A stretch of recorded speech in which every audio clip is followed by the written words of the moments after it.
Hello everyone, welcome to my channel. My name's Emily. Today I have for you a short sequence on how to do a headstand. So if this is your very first time doing a headstand, you've never done one before, then I do highly recommend either taking your mat against a wall to practice with the safety of the wall to catch you. Otherwise, I do really recommend taking your headstand practice with a teacher, going to a specific class that teaches a headstand or maybe a workshop, just to familiarize yourself and minimize the risk of any injury to you. So really being mindful with this one, as this can be quite an intense inversion, especially if this is new to your body. So to begin, we're going to build up some strength in the body and we'll progressively build our way up to our headstand. So to begin, let's start with a nice forward fold, just to get that inversion feeling going already in the body. So standing with the feet hip width apart, we can stand nice and tall through the spine, bring the hands to the hips. Take a breath in. Exhaling, hinging from the hips, we'll fold it forwards. We can bring those hands down to hold onto the ankles maybe. Maybe the fingertips come to the mat. Or maybe we can hook those arms behind the calves, coming into our forward fold. The chin tucks in. The back of the neck is long. And the shoulders gently pull down the back, away from the ears. And nice deep breaths. We can have a bend in those knees. We don't need to be locking.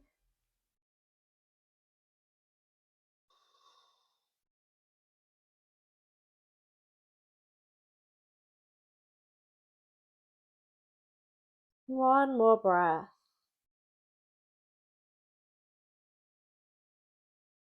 Beautiful. On our next inhale, we can bend those knees generously so we can plant the palms into the mat. And we'll step it straight back to a plank. And we'll hold here for 5 breaths. The belly and ribs are pulling in, the core is engaged. We're squeezing those fingers into the mat. We're not locking in the elbows.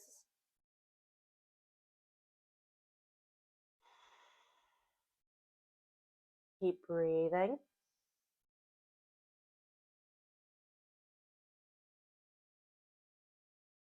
One more breath, you got this.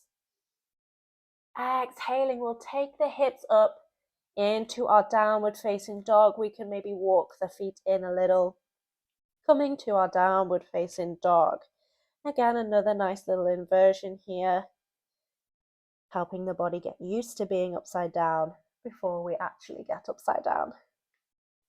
So just paddling the feet here, nice full body stretch. Again, warming up the body, preparing ourselves for our headstand.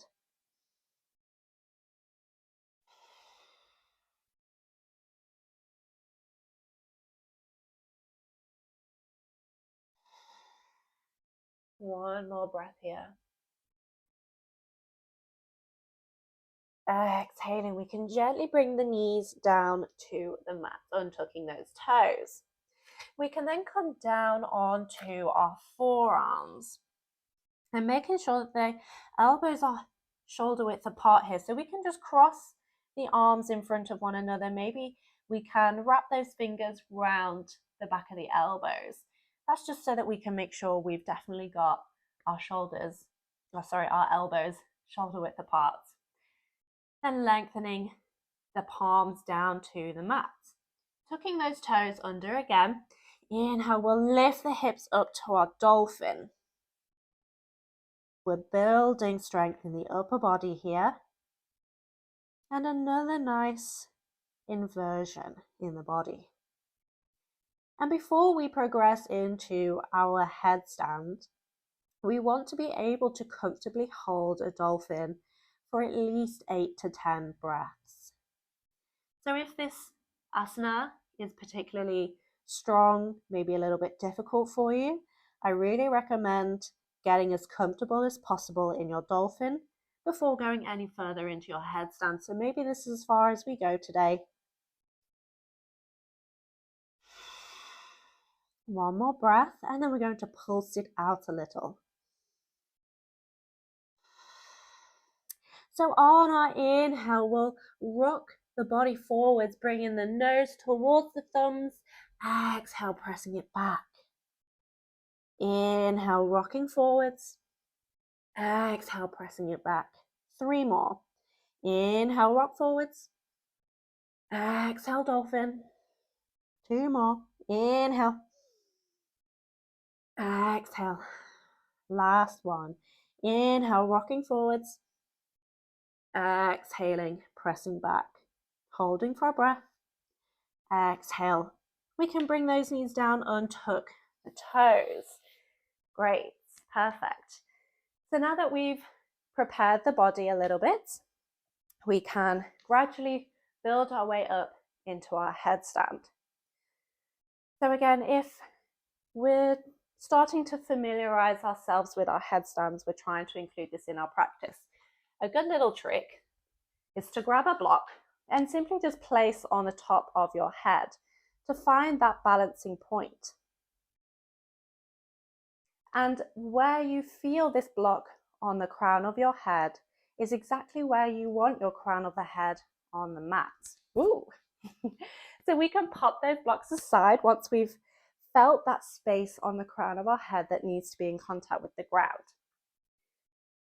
So again, we'll come down onto the forearms. We can make sure we'll measure out the elbows, make sure that we're shoulder width apart, lengthening the forearms, and we can interlace the fingers together here, tucking those little fingers in just so that we don't crush them. And we create a little nice cupping shape with the hands here. And we have a nice V shape with the forearms. So just checking that we are shoulder width apart, we're interlacing the fingers, and we have that nice cup shape with our hands. And straight away here, we want to draw the shoulders down the back and soften between the blades. Then maybe from here, we can tuck that head under, bringing the crown of the head down onto the mat and finding your comfortable point.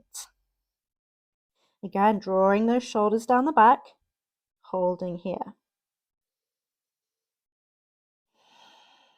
If we are comfortable in this space, we can progress a little further. We can tuck the toes under and we'll lift the hips up into a variation of our headstand. And again, we can hold here for a few breaths. We're pressing the forearms into the mat. The shoulders pull down the back. And if you can comfortably hold here, we can progress again. So we'll progress slightly and we'll do it one leg at a time. So as we inhale, we can lift up the left foot, bend that knee and bring the knee in towards the chest. Then step it back down to the mat. Inhale, bending the right knee, bringing the knee into the chest. Exhale, stepping it back. One more time each side. Inhale, left knee to chest. Exhaling down. Inhale, right knee to chest. Exhaling, bringing that foot down. Maybe we take a break here, bring the knees back, and we'll take it back to a child's pose just for a moment.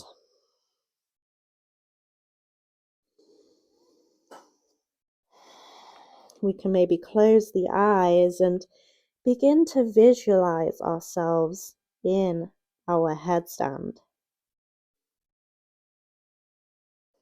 And through visualization, we can help ourselves into those asanas that we are working towards.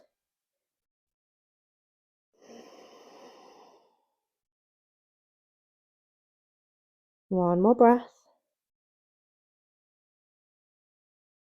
On our next inhale, coming back up to our tabletop, and we'll find our way back into our foundations of our headstand. So we can come back down to the forearms, measure out the elbows, making sure that we are shoulder width, and making sure that if this is our first time, our mat is against a wall. Interlacing the fingers, cupping the hands. We can bring that head down to the mat, finding that balancing point on our crown. tucking the toes under, lifting the hips up to our variation of our headstand. Shoulders pull down the back. And again, we'll use one leg at a time. So we'll inhale, bend the left knee, bring it into the chest. Then maybe we can bend that right knee, bringing it into the chest as well. And perhaps this is as far as we go in our headstand. If we can take it further, we can begin to lengthen the legs together so that they come in line with the hips. Either staying here, if this is enough, or we can continue to lengthen through the legs. Using your core, extending those legs, and holding for 5 breaths.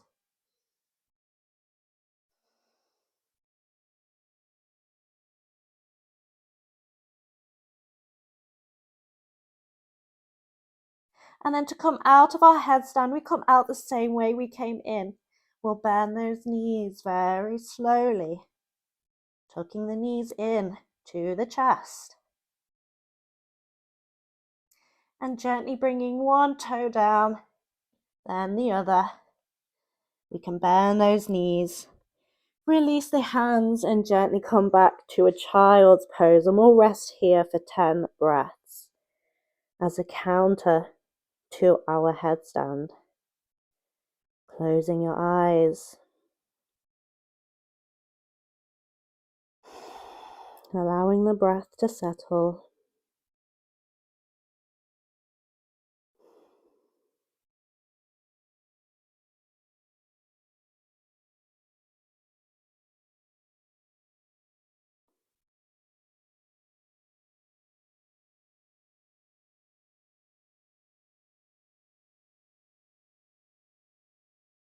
And then we can continue to stay here in our child's pose.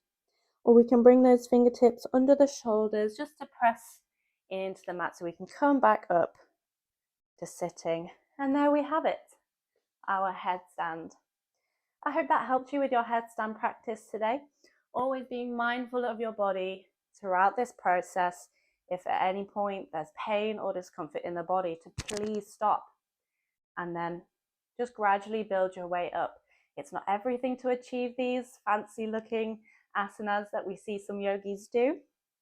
So please listen to your body and take your time. It may be that a headstand is not good for your body. Perhaps it's just not available to you, and that is okay. It's not a problem. Thank you so much for joining me today. I hope to see you again in the next video. Please remember to like and comment down below and subscribe to my channel for more free yoga content. I'll see you again next time. Namaste.